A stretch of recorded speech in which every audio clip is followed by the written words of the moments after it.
The Phoenix Suns have proven everybody wrong. Last year, the Suns were awful. They were unwatchable. I would know. I'm a Suns fan, and by the end of the season, I couldn't watch them anymore. It was terrible basketball. Their brand of basketball was awful. All right. They didn't have any heart. They didn't have any fight. They didn't have a will to win. They had nothing going for them. They were a terrible basketball team. But they have completely turned it around. They have went from one of the most unwatchable teams in basketball to one of the most entertaining teams in the entire sport. But how did the Suns do this? How did the Suns go from a complete and utter disaster, failure? You know, they had championship expectations. Let's not forget about that. They had championship expectations and they missed the playoffs. How did they go from that to what they are now? One of the most competitive teams in the West. One of the most competitive teams in the entire NBA. Well, we're going to look at that right now. But there's a dog barking in the upstairs apartment, so, try and ignore that. But let's start with a change. I remember people weren't too optimistic about this. The Suns head coach. Okay, we'll get to the Kevin Durant stuff in a second, but let's just talk about the Suns head coach position, which was last year. It was Mike Budenholzer, championship level coach, coached the Milwaukee Bucks to beating the Phoenix Suns in the playoffs. In the finals, I should say, in the finals. Then they fired him because he was a failure in Phoenix, absolutely terrible. Some of the worst things to happen to Phoenix in this decade, losing to the Milwaukee Bucks in the finals, coached by Mike Budenholzer, and then being coached by Mike Budenholzer. Some of the worst things to happen to the Suns this decade. They sign rookie head coach Jordan Ott. And Jordan Ott has been great for this team. All right, you hear, players like Jordan Goodwin have spoken about how Jordan Ott gives them the freedom offensively to play roles some of them have never played before. Jordan Goodwin just, a week or two ago, Jordan Goodwin got like 13 three-point attempts. It was insane. Jordan Goodwin was not getting that many opportunities on the Lakers last year or on the Suns 2 seasons ago when in his first stint when they were being coached by Frank Vogel. So Jordan Ott has given certain Suns players offensive freedoms that they've never really had before, and that's just one example.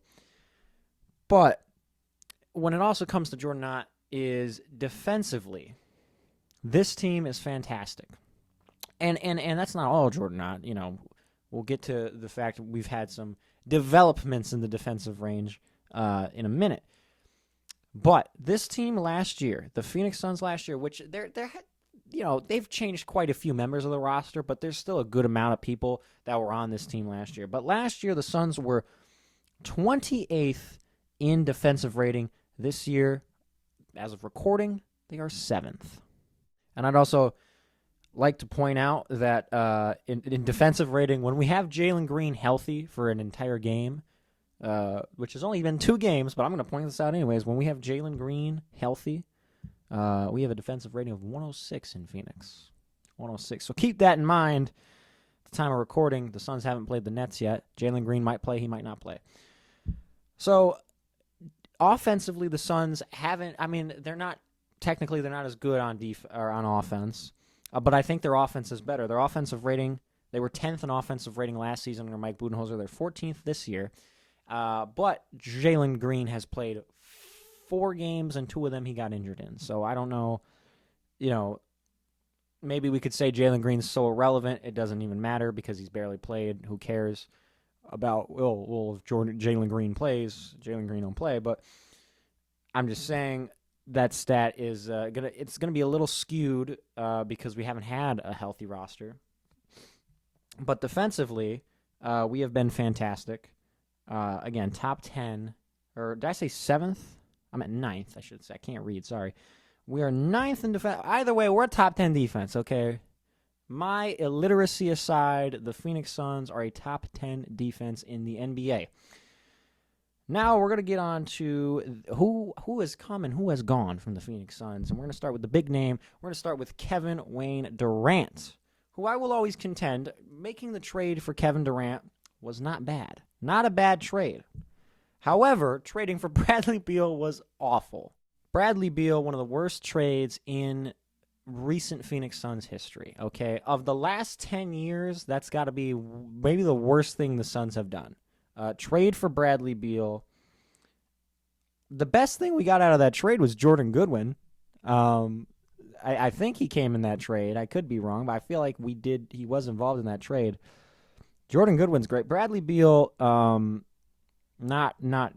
think he kind of lopsided the offense. He didn't actually, he lopsided the money. He didn't lopside the offense.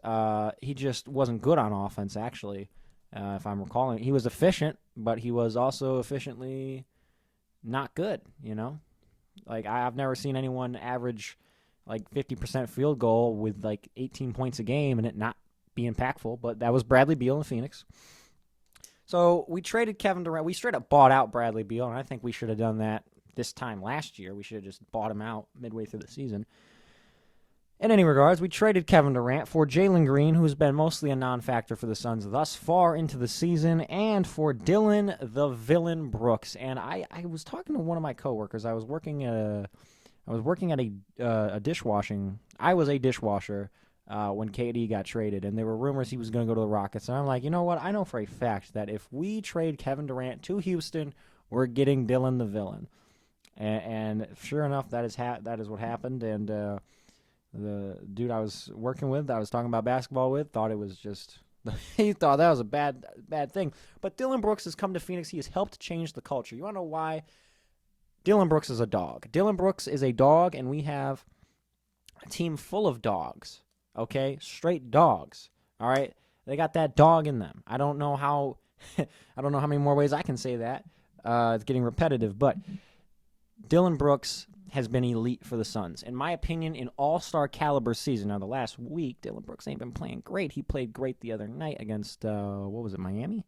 He played great the other night against Miami, but over the last week or two, he hasn't been playing his best basketball. That doesn't change the fact that this has been his best season in his entire career. He has been fantastic for the Suns. He's the best defensive player in Phoenix. I think he should be considered one of the best defenders in the entire NBA. Name him to an all-defensive team. Why don't you? So Dillon Brooks has been great for the Suns. He's been, he comes in and people expect Jalen Green to be the second scoring option, but Jalen Green, unfortunately, has been injured all season, and that leaves Dillon Brooks to average a fantastic 20 points per game, and efficiency hasn't been something to marvel at, but nevertheless, Dillon Brooks has been great. Another big thing with the Suns this year is we have centers who can play the sport of basketball. I can't believe it. I can't believe we actually have a good center rotation, because the last few years, our centers have been terrible, really. When you look back at who we were playing at the center position in 2023, when we were in the playoffs, Game 6 against the Denver Nuggets, DeAndre Ayton's out, and DeAndre Ayton by that point wasn't DeAndre Ayton of 2021. At that point, our center rotation was Jock Landale and Bismack Biyombo. Game 6 of the playoffs in the second round versus the Denver Nuggets. Jock Landale started a playoff game. That's insane. And over the last few years, shout out Big Nurk. Shout out Yusuf Nurkic. I did not like watching him in Phoenix, but he's been absolutely cooking in Utah. No doubt about it. You got to give him the respect that he has earned, that he deserves. But in Phoenix, Yusuf Nurkic, nah. I'm going to be honest. Not good in Phoenix. I did not like watching him play. He had a few spectacles of great games, but for the most part, it was mostly bad. What was also bad was the backup centers. The rotation of the entire center position was just horrible. I mean, we're talking 2024, the Frank Vogel season. The center rotation was Nurkic, Drew Eubanks, and Thaddeus Young. That was the center rotation. Last season, it was, for the first half of the season, it was Nurkic and Mason Plumlee. Plum Dog, Mason Plumlee. He then eventually became the starting center. And then we traded for Nick Richards. We got rid of Nurkic. Nick Richards looked fantastic compared to everybody else that had been a center for the Suns the last few seasons. But Nick Richards is not a fantastic center. So, I mean, that wasn't really good. But here's the thing. We had drafted Oso Ighodaro in 2024. In his rookie season, he showed some promise. And then in the 2025 on draft night, we traded for Mark Williams, who has been pretty solid for the Suns. So now we have a center rotation of Mark Williams and second-year Oso Ighodaro, who has been better than I expected. Oso Ighodaro, we're going to talk about him in a second. Oso Ighodaro has been great. Mark Williams has been what I've wanted out of the Suns centers, just someone who can rebound, and it's not perfect every night.